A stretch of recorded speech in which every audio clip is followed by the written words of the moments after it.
Greetings, people. It's Jared here, Wolfgang1, back to do another Transformers review. Now, this one, this has been requested by one of my YouTube subscribers, Spider-Fan UK. He had this little set of Micromasters when he was younger and wanted to see a review on them if I had them at all. Well, Spider-Fan UK, you're in luck. I do have them. I've cleaned them up a bit so they don't look like complete shit. And these are my thoughts and musings on your request. Ladies and gentlemen, this is the review for the Transformers Generation 1 Autobot Micromaster. Jesus. Construction Patrol. Okay, so here is the Autobot Construction Patrol in their construction-y alt mode thingies.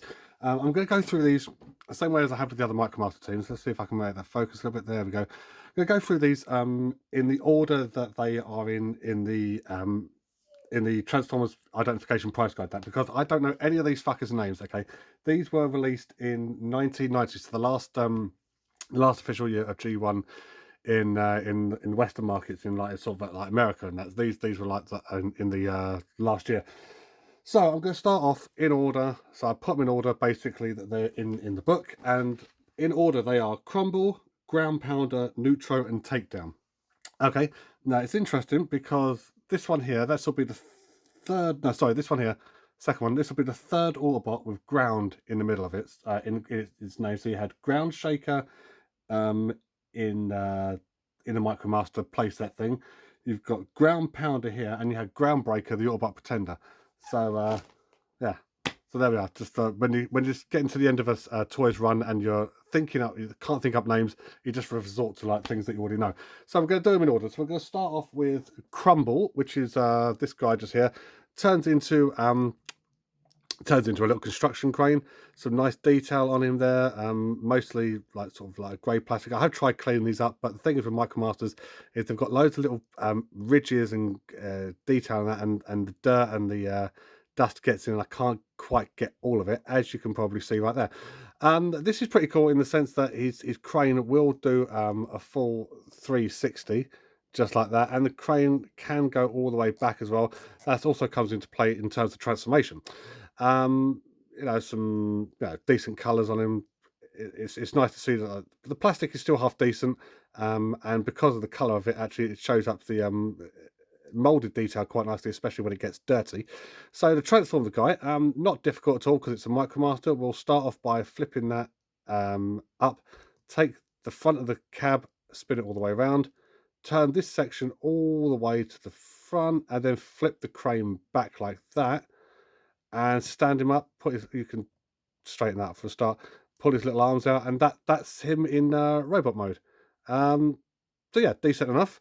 One thing I have noticed with these guys is their kibble isn't actually too bad. Well, then again, they are only 2 inches high, but the kibble and that actually complements it. That's very much akin to Hook from the Constructicons. So it would have been nice if that could have slid into itself somehow. But then again, it's a small figure. That's not gonna happen.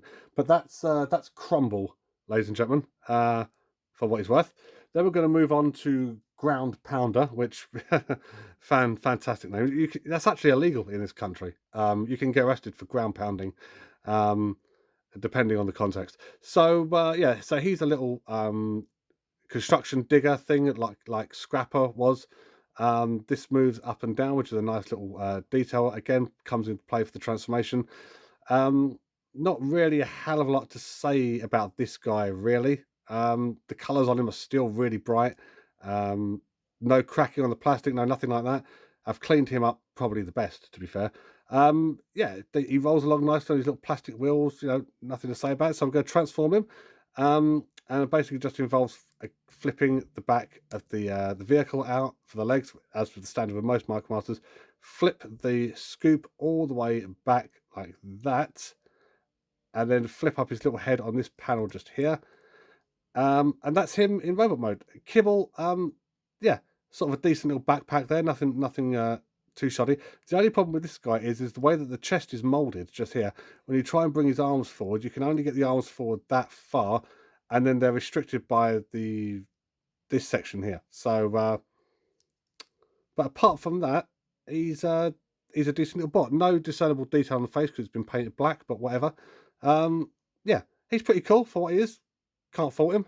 So then we're going to move on to Neutro, who is a steam shovel.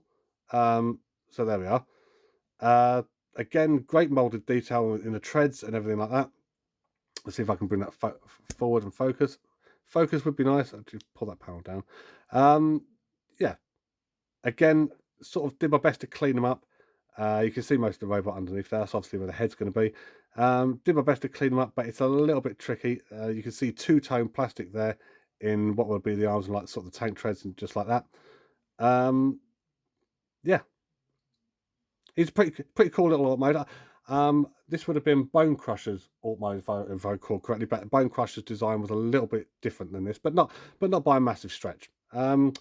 So transforming the guy, again, not difficult. We're going to start by pushing these sections down. These form the arms, and that will allow us to flip out the back of the vehicle for the legs, straighten those out, and then fold the shovel back, flip up the head, and there we have Neutro.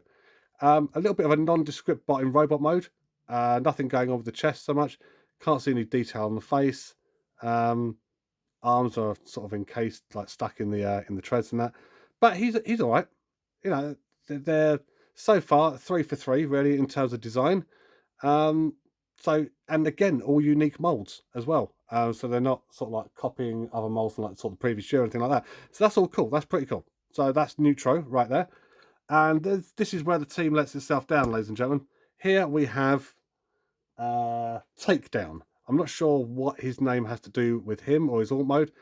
He does look a lot like the double target master quick mix in terms of the shading for the drum and the sort of the cab as well. The windows are a different color, but this is Takedown, and he is the one that lets the team down. I must sadly, ladies and gentlemen, his transformation is more basic than the others, and there's fuck all to him really, and he looks gawky and awkward. And just to highlight what I mean, I'm not even going to showcase anything else because there's fuck all else to talk about here. We basically just pull out the back of the vehicle and stand it up like that. Stand him up. That's it. That's his transformation.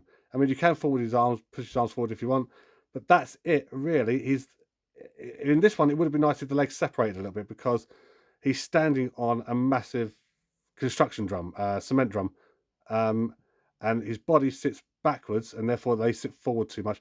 So in terms of a design, this one is by far the shittest, which is a shame because so far the overall designs for the other team members were pretty solid. This guy looks like is the one that they took the least time thinking about. So all in all, I mean, let's get them all together for the grand finale, ladies and gentlemen. There we go. And if we could have that focus, that would be lovely. Come on, it's the grand finale. There we go. So, ladies and gentlemen, that's the Autobot Construction Patrol. All in all, 75% successful, I would say, considering they're only 2 inches tall, and they're designed to interact with other like sort of larger playsets. So that 75% successful. This one on the end, Takedown, is the one that lets the team down in general. All in all, I've got to say, yeah, I quite like them. I've already got another 2. I've got a spare of this one and a spare of this one, Ground Pounder and Neutro. I've got spares of those that I got given by Dwarf Porn Star's wife, Venus. So, Venus, thank you very much for that. They're still on my shelf in the other room. Getting a little bit dusty. I should clean them, really. All in all, I'd say they're a successful team. I would have liked to have seen the Micromaster thing continue a little bit, but sadly, this was the final year of Generation 1, ladies and gentlemen. But despite the fact it's the final year of Generation 1, and this was the year they had Action Masters, so they really weren't going above and beyond the Call of Duty in terms of excitement or playability value. These guys, for what you would have paid for them, yeah, they would have been worth the money, and they would have interacted very nicely with your Micromaster playsets if you had them. So yeah, all in all, I keep saying all in all. In general, as a finishing overview, the construction squad, they're pretty cool. They're pretty cool. So, ladies, I do hope you enjoyed this video, ladies and gentlemen. I'll be back next week with more reviews, more 7 Days to Die, and more other stuff if I actually get around to doing other stuff. It's all fluid. Who knows? Until then, take care of yourselves and ta-ta. And when tomorrow comes